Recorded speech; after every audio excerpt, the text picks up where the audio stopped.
Now, hello everyone.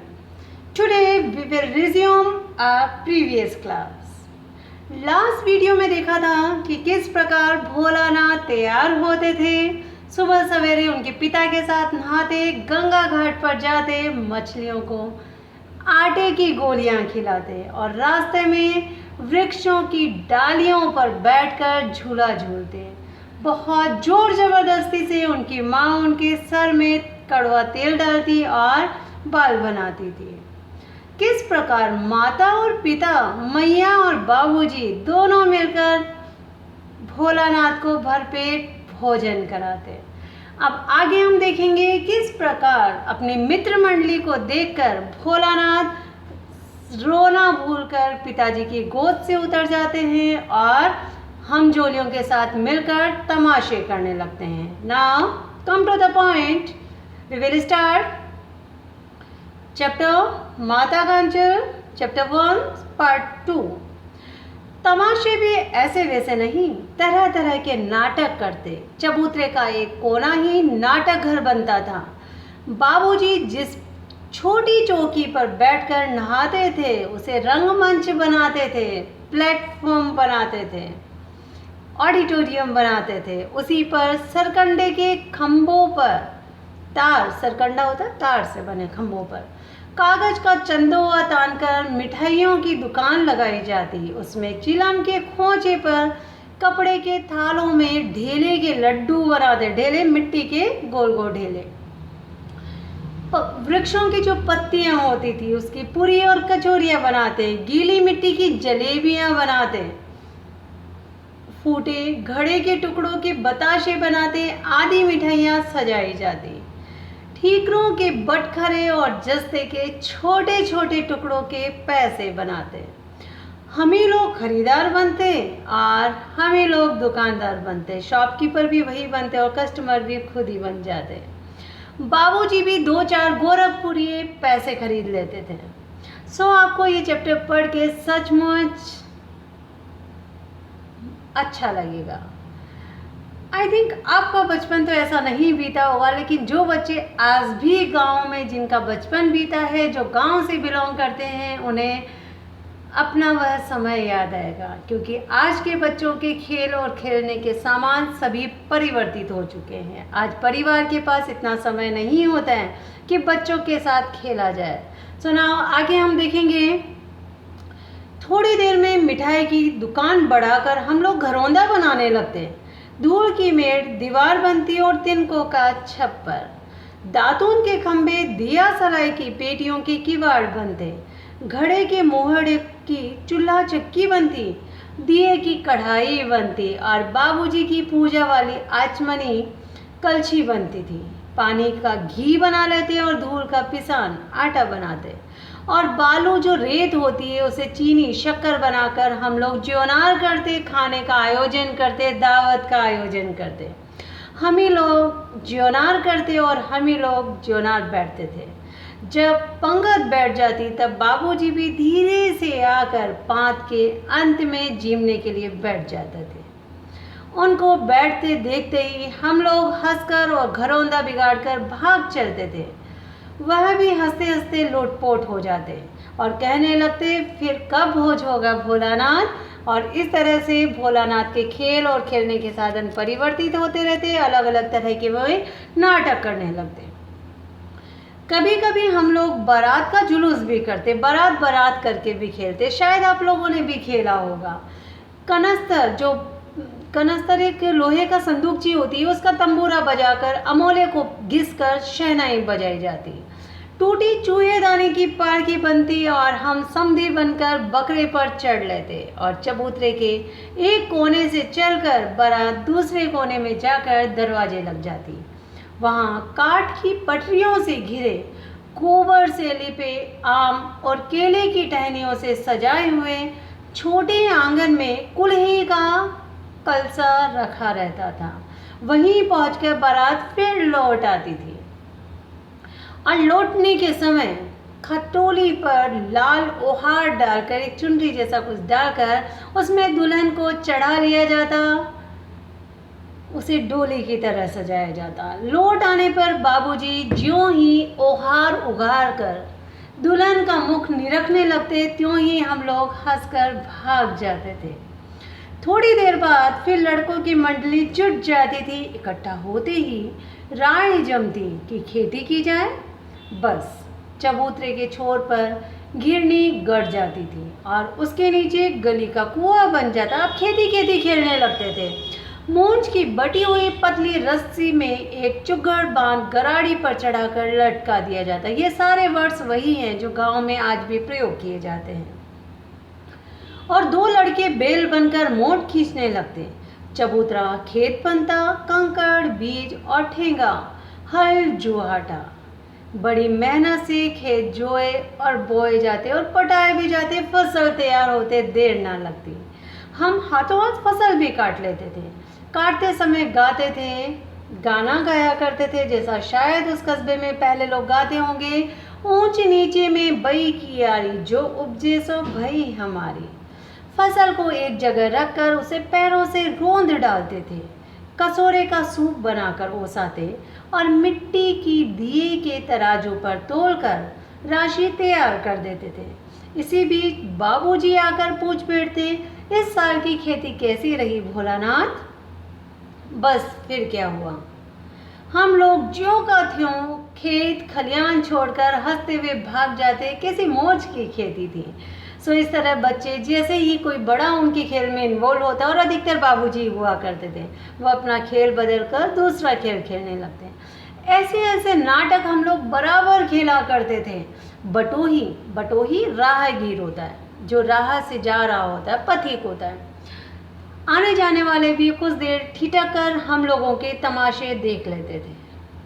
जब कभी हम लोग ददरी के मेले में जाने वाले आदमियों का झुंड देख पाते, तब कूद कूद कर चिल्लाने लगते, चलो भैयों ददरी सातों पिसान की मोटरी। अगर किसी दूल्हे के आगे जाती हुई ओहारदार पार के देख पाते तो दूल्हे पर ही कमेंट करने लगते।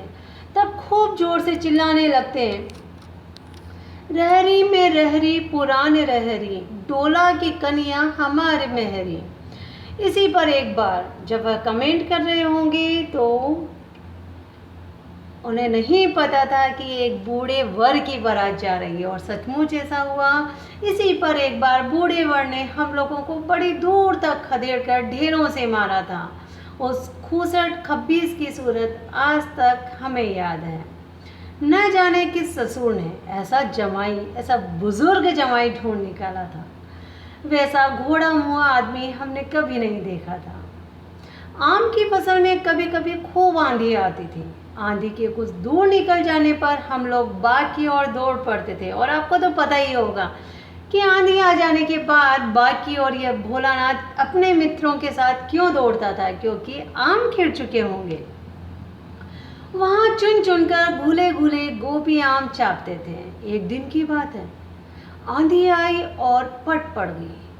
आकाश काले बादलों से ढक गया। मेघ गरजने लगे, बिजली कौंधने लगी और ठंडी हवा सनसनाने लगी। पेड़ झूमने लगे और जमीन चूमने लगी। हम चिल्ला उठे, एक पैसा की लाई बाजार में छितराई, बरखा उधरे भी लाई। सो ये गांव की कहावतें होंगी जो भोलानाथ बोला करते थे अपने मित्रों के साथ। लेकिन बरखा न रुकी और भी मूसलाधार होने लगी, और तेज़ बारिश, मूसलाधार बारिश जो बहुत तेज़ लगातार चलती रहने वाली बारिश। हम लोग पेड़ों की जड़ों से धड़ से सट गए, क्योंकि वो छोटे बच्चे थे। जैसे कुत्ते के कान में अठे, कुत्ते के कान में एक छोटा सा कीड़ा चिपका रहता है, मगर बरखा जमी नहीं, थम गई। थोड़ी देर बाद बारिश रुक गई। बच्चे पेड़ों की जड़ों से चिपके हुए थे। बरखा बंद होते ही बाग में बहुत से बिच्छू नजर आए। हम लोग डर कर भागने लगे। हम लोगों में बेजू नाम का भी एक मित्र था जो बड़ा ही ढीठ था। संयोग की बात कि बीच में मोहसन तिवारी मिल गए। बेचारे बूढ़े आदमी को सूझता कम था। मोहसन तिवारी उस गांव का कोई बुजुर्ग व्यक्ति होगा। बेजुओं ने फिर से चिढ़ाने लगा, बुढ़वा बेईमान मांगे करेला का चोखा। हम लोगों ने भी बेजू के सुर में सुर मिलाने लगे। जैसा कि होता है, जब एक बच्चा किसी को चिढ़ाने लगता है तो सारे बच्चा टोली उसके साथ हो जाते हैं, और स्पेशली तब जब सामने वाला चिढ़ भी रहा हो। तो सभी बच्चे चिल्लाने लगे। मौसम तिवारी ने हमें बेतहाशा खदेड़ा। हम लोग तो बस अपने अपने घर की ओर आंधी हो चले, भागकर घर में छिप गए, भागने लगे घर की तरफ। जब हम लोग न मिल सके तब तिवारी जी सीधे ही पाठशाला चले गए।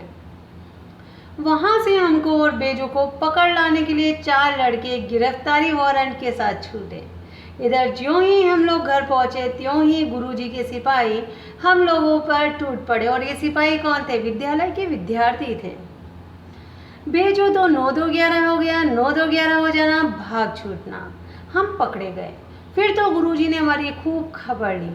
बाबूजी ने यह हाल सुना तो वह दौड़े हुए पाठशाला आए।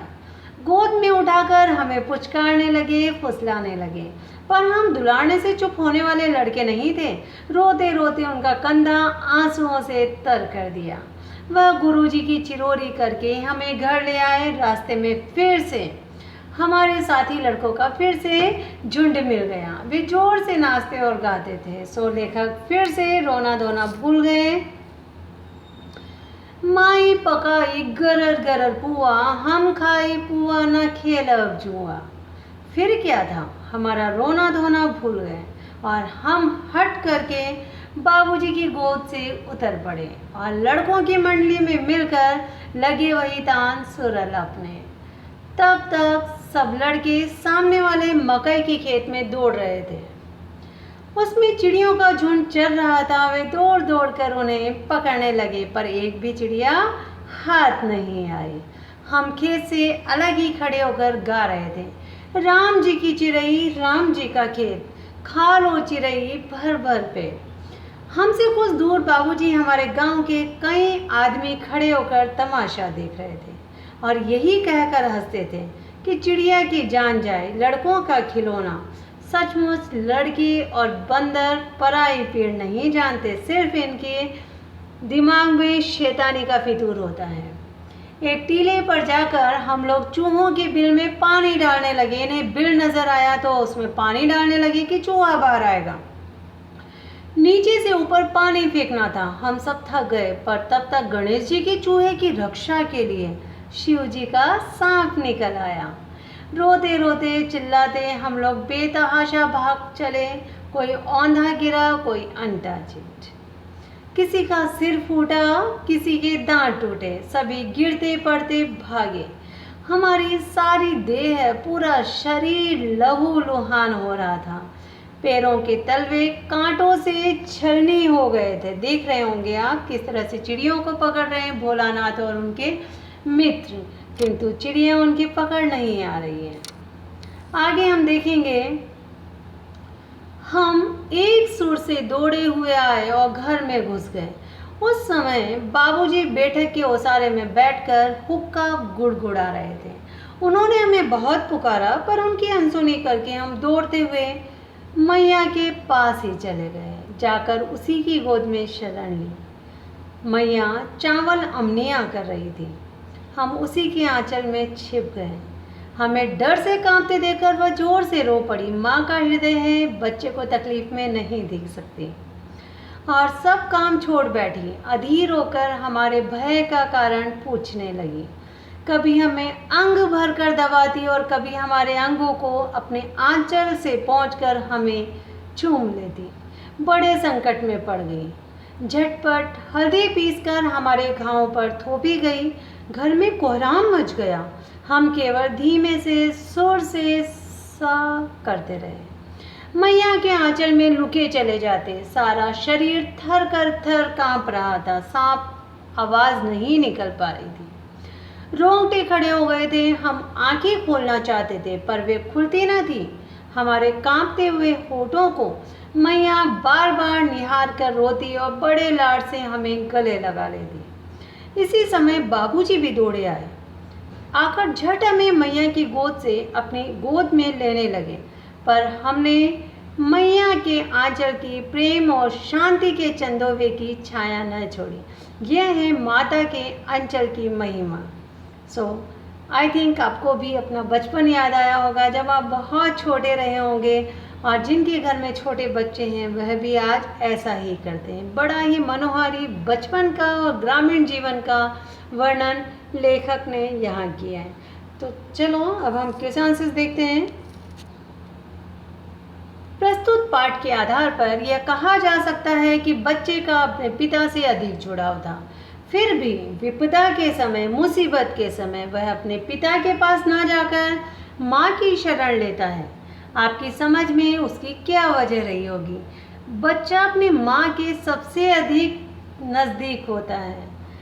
उसे इतना विश्वास होता है कि उसकी माँ उसकी हर तकलीफ समझ पाएगी, उसके मन की बात समझ पाएगी, उसकी पीड़ा हर पाएगी, क्योंकि माँ का पिता से ज़्यादा समय का नाता होता है। माँ का 9 महीने अधिक का रिश्ता होता है और माँ का हृदय बड़ा ही सरल होता है। सो बच्चे ही नहीं, बुजुर्ग भी मुसीबत के समय माँ का नाम इसीलिए लगते हैं। नाउ क्वेश्चन नंबर 2, आपके विचार से भोलानाथ अपने साथियों को देखकर सिसकना क्यों भूल जाता है? भोलानाथ एक छोटा बालक था और यह बाल स्वभाव है, बाल चंचल स्वभाव है। आज भी बालक कितने भी बड़े कष्ट में हो, कितनी भी तकलीफ हो, लेकिन उसका मन भोला होता है। वह सब कुछ भूलकर अपने मित्रों को देखकर आनंद मग्न होकर खेलने के लिए दौड़ पड़ता है। इसीलिए भोलानाथ भी अपने साथियों को देखकर सिसकना भूल जाता है, क्योंकि उसे अपने साथियों के साथ समय बिताना अच्छा लगता है, अपने साथियों के साथ खेलना अच्छा लगता है। नाउ क्वेश्चन नंबर 3, आपने देखा होगा कि भोलानाथ और उसके साथी जब तक खेलते खाते समय किसी न किसी प्रकार की तुकबंदी करते होंगे। आपने भी ऐसी तुकबंदी की होगी, आई थिंक। अब आप लिख सकते हैं भोलानाथ और उसके साथियों के खेल और खेलने की, that is very important question, कि उस समय की खेल और खेलने की सामग्री आज की खेल और खेलने की सामग्री किस प्रकार भिन्न है। तो आप 2 पार्ट्स में आंसर देंगे। पहले आप उस समय की खेल और खेलने की सामग्री बताएंगे, देन आज जो तकनीकी युग आ गया, आज बच्चे मोबाइल से खेलते हैं, वीडियो गेम खेलते हैं, कंप्यूटर में खेलते हैं, आज ज़्यादातर समय उनका इसी में जाता है। तो इस तरह से आप कर पाएंगे। पाठ में आए ऐसे प्रसंगों का वर्णन करना है जो आपके दिल को छू गया। इट्स योर चॉइस, आपको कौन सा पार्ट ज़्यादा अच्छा लगा वो आपके अकॉर्डिंग आंसर देंगे। Now I think that is very easy, that concept is clear. Chapter में आपको अच्छा लगा होगा, एंजॉय किया होगा। सो भोलानाथ अर्थात तारकेश्वर नाथ के बचपन की यह कहानी आपको ज़रूर अच्छी लगी होगी और आपको अपना बचपन याद आया होगा। Thank you.